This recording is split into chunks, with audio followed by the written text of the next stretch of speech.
പെട്ടെന്ന് തന്നെ തയ്യാറാക്കാവുന്ന ഒരു പുഡിങ്ങാണിത്. ഒരുപാട് ഇൻഗ്രീഡിയൻസ് ഒന്നും ആവശ്യമില്ല, ഈസി ആയിട്ട് തന്നെ തയ്യാറാക്കാം.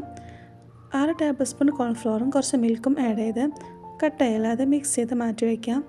ഈ ഷുഗർ കാരമൽ തയ്യാറാക്കാം. ഇനി 3 ടേബിൾ സ്പൂൺ ഷുഗറാണ് എടുത്തിട്ടുള്ളത്. ഇതിലേക്ക് 3 കപ്പ് മിൽക്കുമാണ്.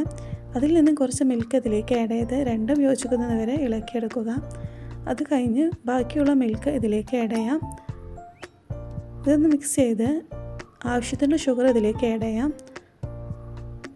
ഇത് മെൽറ്റ് ആയതിനു ശേഷം നേരത്തെ മാറ്റി വെച്ച കോൺഫ്ലോർ മിക്സ് ഇതിലേക്ക് ആഡ് ചെയ്യാം. ഇത് കൈയെടുക്കാതെ ഇളക്കി ഒന്ന് കുറുകി വരുവോളം വേവിക്കാം. ഇത് തിക്കായതിനു ശേഷം സർവിംഗ് ബൗളിലേക്ക് മാറ്റാം. എൻ്റെ വീഡിയോ ഇഷ്ടമായ ലൈക്കും സബ്സ്ക്രൈബും കമൻറ്റും ചെയ്യാൻ മറക്കരുത്. ഇതൊരു 4 to 6 hours തണുപ്പിച്ചതിന് ശേഷം നമുക്കിത് കഴിക്കാം. ഇത്രയേ ഉള്ളൂ, സിമ്പിളായിട്ടുള്ള പുഡിംഗ് ഇവിടെ റെഡി ആയിട്ടുണ്ട്. എല്ലാവരും ട്രൈ ചെയ്യുക, തീർച്ചയായിട്ടും ഇഷ്ടപ്പെടും.